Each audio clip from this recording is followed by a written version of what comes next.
Okay, welcome to our next Radpath lecture. We'll be talking about the pancreas. We got some cool Radpath right here. We'll see what this ends up being. Again, my name is Matthew Hartman from Pittsburgh, PA. Hope you're enjoying our videos. Again, if you haven't seen some of the beginning ones, check those out. And again, the actual lecture can be found on the ACR building block site under the Med Student building blocks. And we have also created an Anki Radpath deck. For instructions on how to access that, go to the About section of our YouTube channel. We'll be talking about the pancreas today. So how can we study it? Well, ultrasound, that's the quickest, cheapest way. CT, quick as well, get some very good spatial resolution. But MRI will provide the best characterization of the ductal anatomy, as well as characterization of masses. The cons, it's expensive, and if you have a patient that's moving around, you'll get the graded images. So let's review some normal anatomy first, and we'll be concentrating on the pancreatic duct and the bile duct, the common bile duct, which should both be going to the major papilla. The pancreas is typically T1 hyperintense. We like that. If you have pancreatitis, it will be more edematous and not as bright on T1. So some normal and variant anatomy we're going to talk about. Again, we focused on the normal anatomy with the last slide. The ducts should be going to the major papilla. Sometimes you'll get a crossing duct where the pancreatic duct is going to the minor papilla. We'll see that coming up. That's called the pancreas divisum.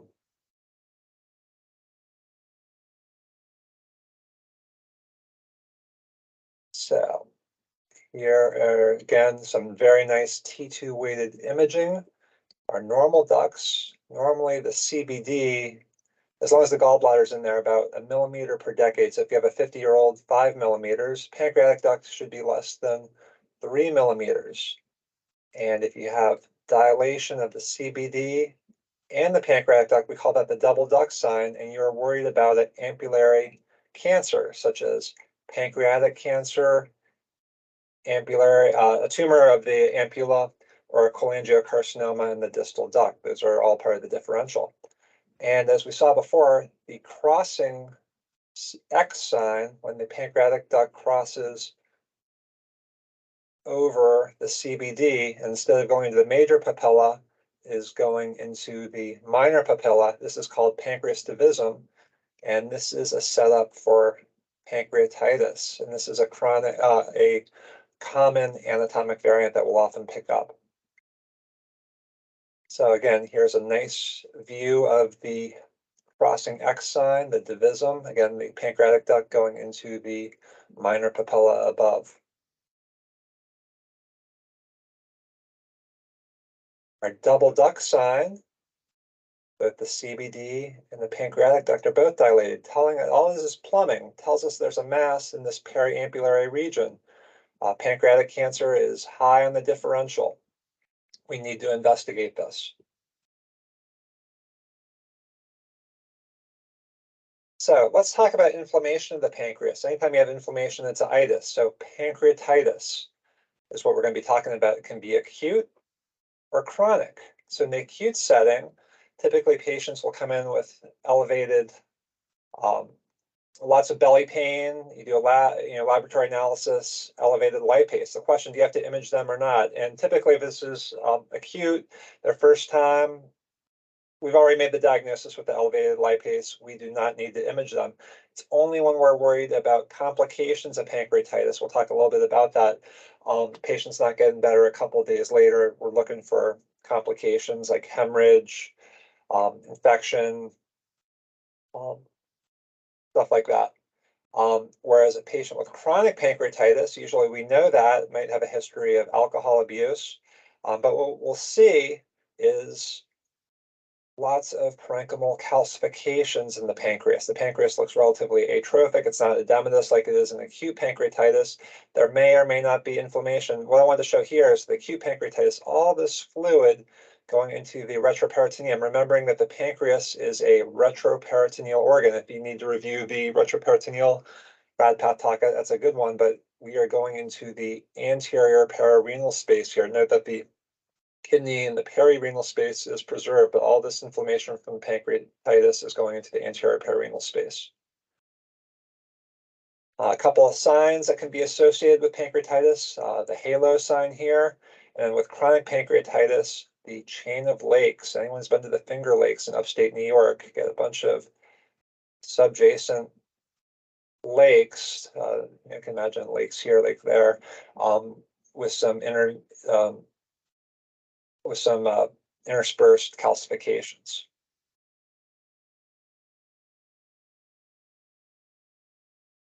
So let's talk about pancreatic lesions. Some Radpath basics. If we can define it as solid or cystic, that's huge. Looking for other findings, ductal dilatation. Again, we said the pancreatic duct should be less than 2 or 3 millimeters. If not, we are worried about a mass. If we have a mass, such as pancreatic cancer, our tumor tipping point, what the surgeon really wants to know are adjacent vessels or structures involved. Are they going to be able to resect this? And of course, our ultimate tumor tipping point, are there metastases? The liver is going to be a very common place. If there are liver metastases, the case is going to be unresectable. Again, how to characterize solid versus cystic, review the intro Radpath lecture, but remember cysts are bright on T2, T2 hyperintense. That's a simple cyst, but we're going to talk about some cystic lesions where there might be some septations, some mural nodularity. So this makes it cystic and not a simple cyst. Solid lesions will be less bright than water on T2, and they will enhance when we give gadolinium for MRI or iodine-based contrast for CT. And realize that there is some overlap. A solid lesion like pancreatic carcinoma can start as solid, but then undergo necrosis and look cystic. But regardless, making a determination solid versus cystic is very important. So some solid pancreatic masses. Adenocarcinoma, we will talk a lot about. Very lethal, very poor prognosis, mets the liver, the lungs, and imaging plays a critical role. If you've ever been to pancreatic tumor board, one of the radiologist's main job is to decide if the lesion is resectable or not. And we'll talk about what makes something resectable. This is different from our neuroendocrine or islet cell tumors, which can be either functional or non-functional. Example of a functional would be a insulinoma. And they can be malignant or non-malignant. So the imaging protocol is so important for pancreatic cancer. We have a special protocol. You start with the arterial phase. You want the pancreas to be the brightest thing and will enhance more than the low density tumor. So it's hypoenhancing relative to the rest of the pancreas. And again, we see our dilated duct right to the level of the mass. That should be a tip-off that we have an underlying mass here. So this is very suspicious for a pancreatic carcinoma. Now you might look at this and say, hey, it looks cystic. I get that, but common things being common with that ductal dilatation, this is ductal adenosine till proven otherwise. And we tell our GI fellows where to go. They will know, they'll take a sample and we'll have the diagnosis.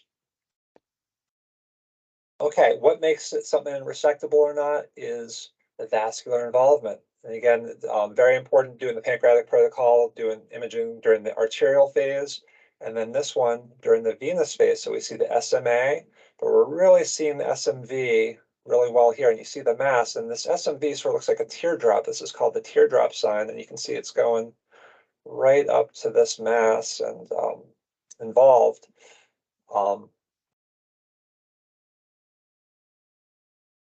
So this is going to be a tough one for the pancreatic surgeon to resect.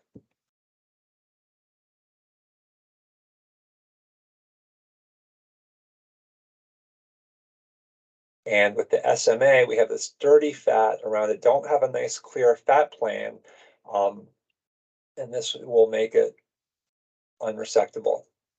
The SMV by itself, the pancreatic oncology surgeon can sometimes get around that, reconstruct that, but if the SMA is involved, that's going to be a no-go. And you can review the resectability guidelines. Again, we care about the SMA, the arterial structure is the most, SMA, celiac, trunk, and the portal system, there's a little bit of wiggle room for what's resectable, what's not resectable.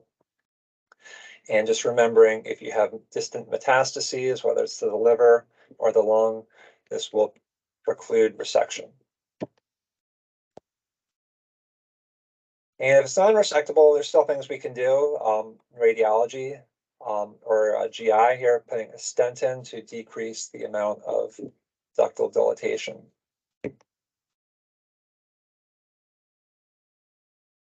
So neuroendocrine tumors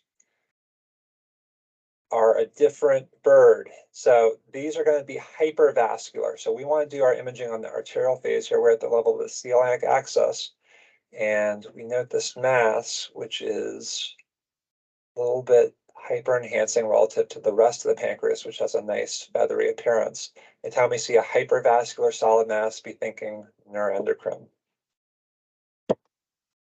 Okay, let's shift gears and talk about cystic lesions.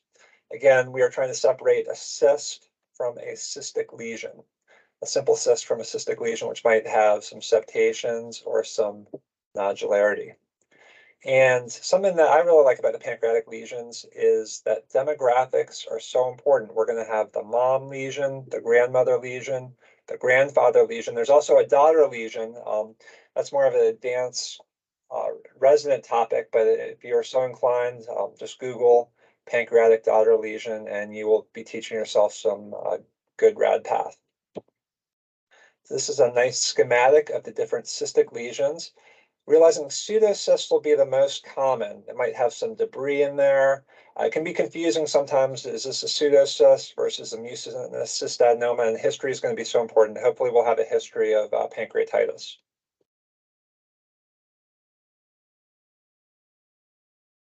So we are going to focus on pancreatitis first. Most common of the pancreatic cystic lesions. There's no epithelial lining, can be complicated by hemorrhage, but usually just completely spontaneously resolve. And MR is a great modality for identifying these and characterizing them. No radiation. Again, it's going to be too bright. There might be some debris. And we're looking to see if there's any enhancement, which there is not. If there were enhancement, we'd be worried about one of the cystic neoplasms. But with this history of pancreatitis, no enhancement. This is something we're going to follow, but make sure it resolves. But this ended up being a pseudocyst. So let's talk about cystic neoplasms. So don't sweat the details here. Let's just look at some interesting images and get an overview of what's going on.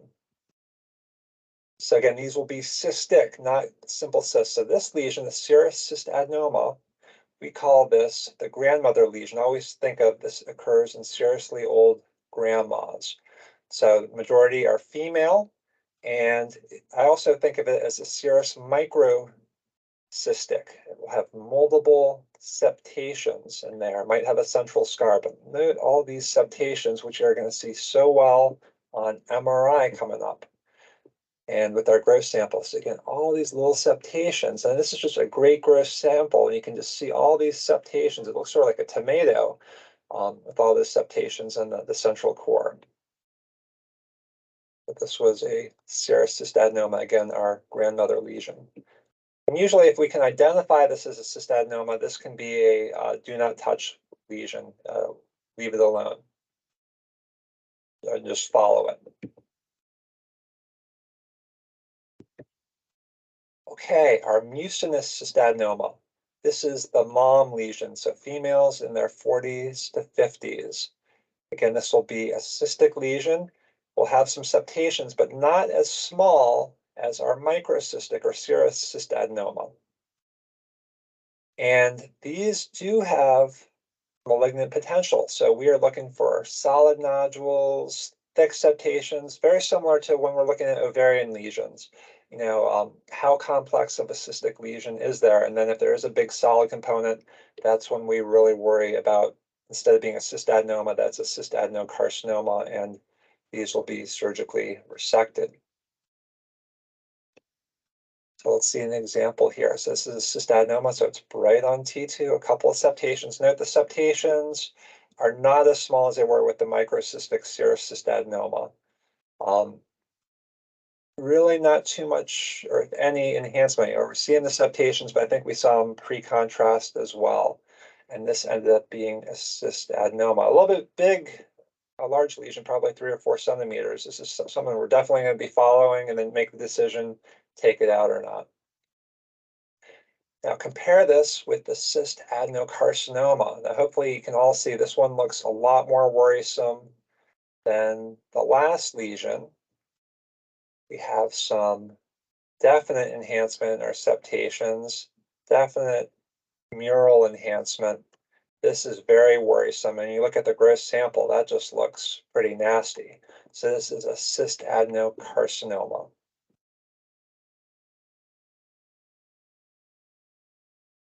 And we will move to the intraductal papillary mucinous neoplasms, the IPMNs.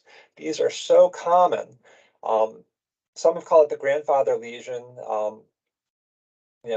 Almost 60% male, so 60-40, almost 50-50, a little bit of a male predilection, but very common finding in older patients. Maybe symptomatic, maybe might be symptomatic. Often my experience is just the incidental finding, especially when they are small. They are mucin producing, so we'll see some bigger ones where there can be so much mucin that it's pouring out of the papilla. That's going to be called the bulging papilla sign, and our GI colleagues will see that on ERCP. And they can be originating from the main duct or the side branches, and usually these side branch ones are just teeny tiny and nothing to worry about. We follow them and make sure it's not getting big or not getting any of those suspicious features. So here are some examples of some side branch types. Again, they're going to be very small, no solid component. And you can have a combined type where it's on the main duct as well as a side branch. And the MRCP shows it so well with the pancreatic duct, and then you get these T2 bright things just sort of hanging off, communicating with it.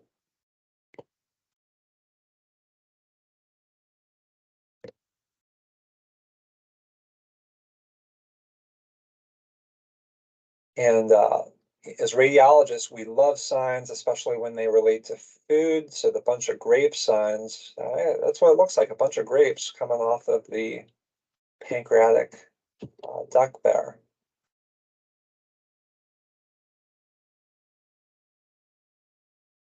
This was what I was talking about with our GI colleagues, the bulging papilla sign, when there's so much mucin being produced by these IPMNs, just so much mucin being produced, coming out, right to the level of the papilla, and our GI colleagues will just see this mucin just pouring out.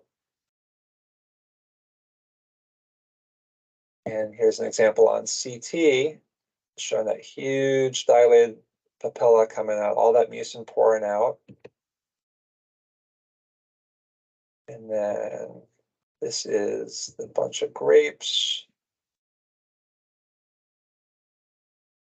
We can also use the bunch of grapes with the serous microcystic cystadenoma. We have a bunch of small microcyst receptations sort of grouped together. Again, this was our seriously old grandma lesion.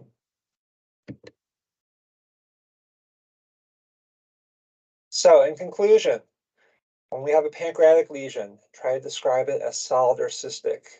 That is the first and probably the most important step. Solid lesions, we're worried about pancreatic adenocarcinoma. Very poor prognosis, but radiology plays such an important role in deciding whether it's resectable or not. And remembering that chart, the vascular involvement, especially if there's arterial involvement, the celiac axis or SMA, that's a contraindication to surgery. If it's involved in the vein, it's going to be a much more complicated surgery, but does not necessarily preclude it. MRI is fantastic for identifying these cystic lesions. We remember that demographics are so important. We had the mom lesion, the grandmother lesion, and the grandfather lesion. Pseudocysts are the most common type of cystic lesion or collection. Again, it's very helpful to have a history of pancreatitis to make that determination. And sometimes we just don't know, and we will either refer them to our GI colleagues who will go in and do an EUS and take a sample, or we will follow it with MRI/CT.